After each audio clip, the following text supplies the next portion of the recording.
She'd hit every number on her scorecard. Top producer, 3 years running. And one Tuesday evening, she sat in her car in her own driveway, engine off, keys still in her hand, and couldn't make herself walk inside. This isn't a story about working too hard. It's a story about a woman who outgrew the business she built, and no one ever told her. Today, I'm telling you what happened next.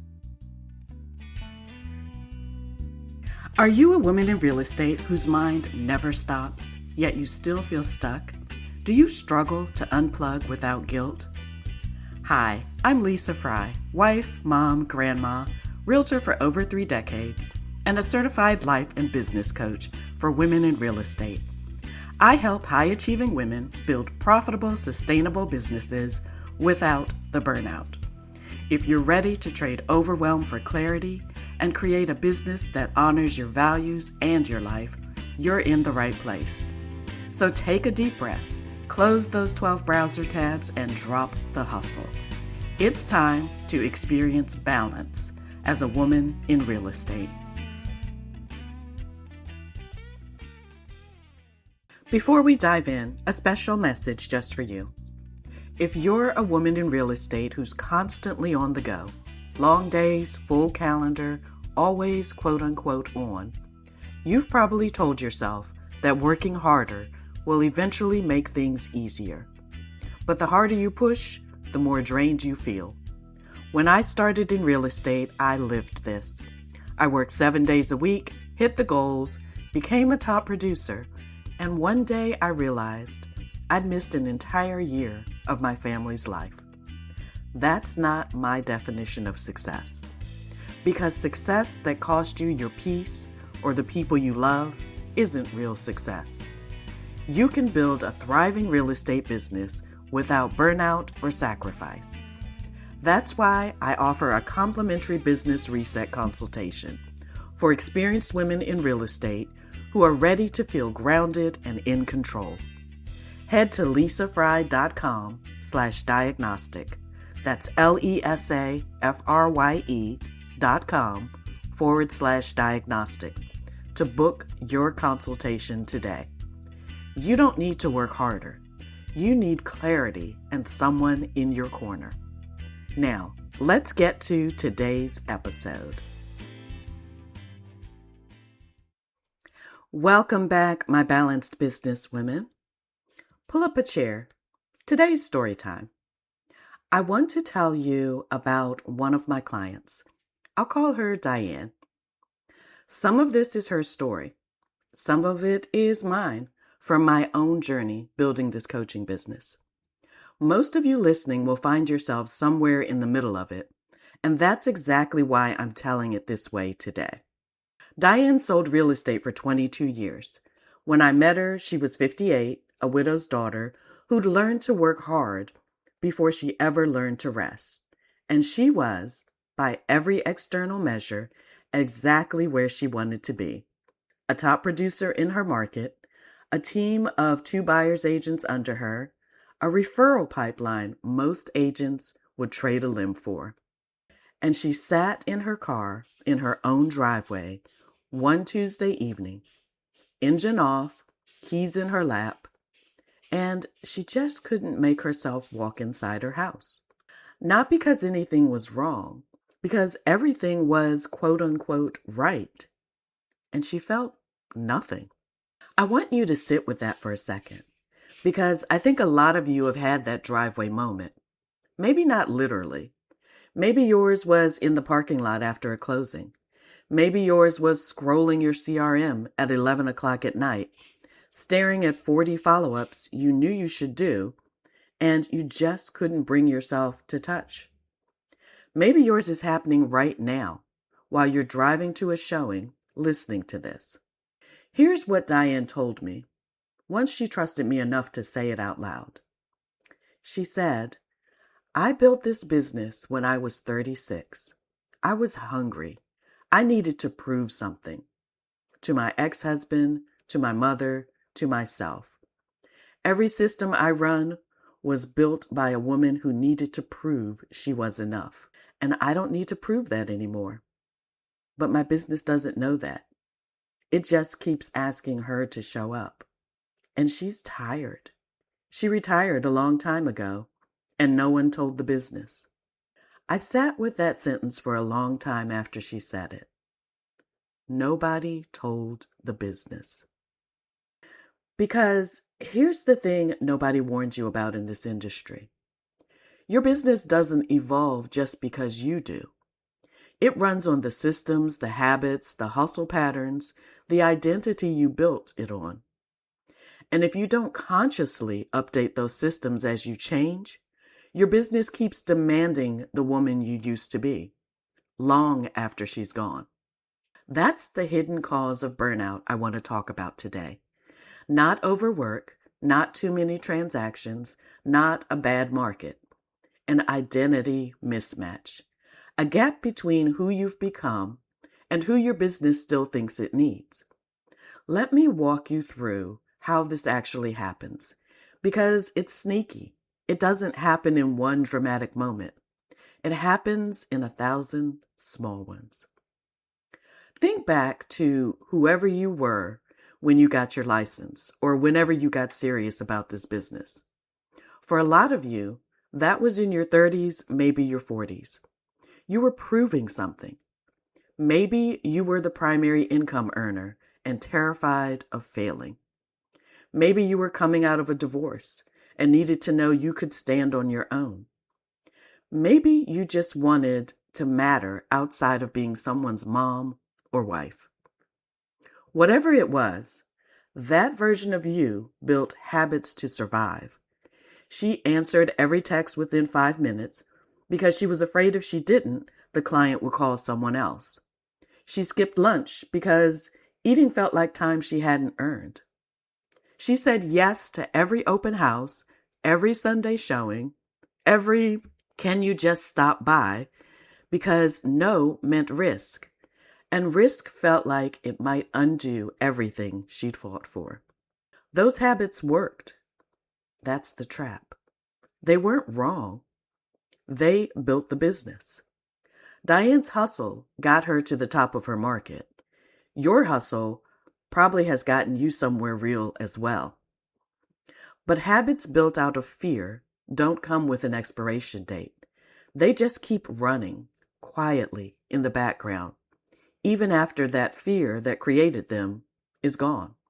Now, I want you to think about who you are today. 50, 55, 60, 62, however old you are right now, listening to my voice. You are not the same woman. You've raised kids, or you've watched your kids become adults, and maybe you're watching grandkids grow now. You've buried people you loved, or you're walking a parent through their final years. I know some of you are doing that right now, and I know how heavy that is. You've built enough financial stability that you're no longer operating from pure survival.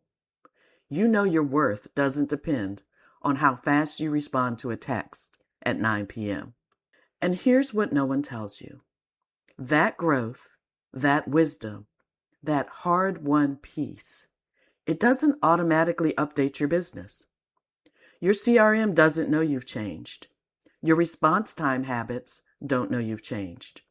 Your "I have to say yes to everything" reflex doesn't know you've changed. So you keep running fear-based systems with a woman who isn't afraid anymore. And that mismatch, that's not laziness, and it's not you losing your edge. That mismatch is exhaustion with a very specific cause.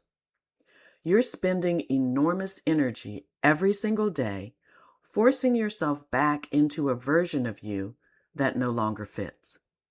It's like wearing a blazer from 15 years ago that still buttons technically, but you can't lift your arms in it. For Diane, the driveway was the reckoning. For me, and I'll be honest with you here because, I don't hide behind this microphone. Mine came a couple of years ago when I realized I'd spent 2 years cycling through business models trying to find the quote-unquote right one. when the real problem wasn't the model. It was that I was still running my business like the woman who needed external proof that she'd made it. I didn't need proof anymore, but I hadn't told my business that. Reckonings don't always look dramatic. Sometimes it's not a driveway moment. Sometimes it's just a quiet Tuesday where you realize you dread checking your phone. Sometimes it's your body, the neck and shoulder tension, the shallow breathing, the way your jaw is tight before you even open your email. Your body usually knows before your mind admits it. The reckoning isn't the crisis. The reckoning is the invitation. It's the moment your body and your business finally send you the same message at the same time. The message is this doesn't fit anymore. So what did Diane actually do? Not quit, not burn it all down. She did something much harder and much more sustainable. She went system by system and asked one question. Does this reflect who I am now or who I was when I built it? Her 5-minute response rule, built by a woman afraid of losing every lead, became a same business day response window, communicated clearly to clients up front. Nobody left her. In fact, several told her they respected the boundary. Her say yes to everything instinct, built by a woman who feared scarcity, became a filtered intake process where her team handled the leads that didn't need her specifically, and she protected her calendar for the relationships and negotiations that actually required her 22 years of experience. Her belief that stepping away meant losing control, that one took the longest. That's the belief under most of our burnout, if we're honest. Not I have too much to do. It's if I stop, everything falls apart, and that will mean something terrible about me. Diane had to grieve that belief a little before she could let it go. I think a lot of you need to grieve it too. It's allowed to take time. This is the work I call aligning with your inner CEO. The first pillar of everything I teach. Not hustling harder, not adding one more system. Going back to the systems you already have and asking whether they were built by fear or built by wisdom, and having the courage to rebuild the ones that don't match who you've become. Diane called me a few months after that driveway evening. She told me she'd had a Tuesday that week that looked almost identical on paper to that one that broke her. Same number of showings, same tight timeline on a contract, same difficult client on the phone. And she'd walked into her house that evening, made a cup of tea, and sat on her porch for 20 minutes before even looking at her phone again. Same business, same market, same woman, technically, but a woman who'd finally told her business the truth about who she'd become. That's the shift I want for you as well. Not a new niche, not a new schedule, necessarily. A truthful conversation between who you are now and what you're asking your business to run on. Because burnout after 50 isn't usually about doing too much. It's about doing too much as someone you're not anymore. That's all I have for you this week, ladies. As usual, thanks for joining me, and I will be in your ears again next week. Make it a great day on purpose. Hey ladies, I hope today's episode gave you something to think about and a little more breathing room as you move through your week. If it resonated, I'd love for you to share it with a friend, hit follow, and take a moment to leave a review. Your reviews mean the world to me, and they help more women find this podcast. For more support and connection, you're welcome to join my free Facebook community at bit.ly/thebalancedbusinesswoman, where we continue these conversations together. That link will be in my show notes. Until next week, take care of yourself. And remember, your business should fit your life, not the other way around.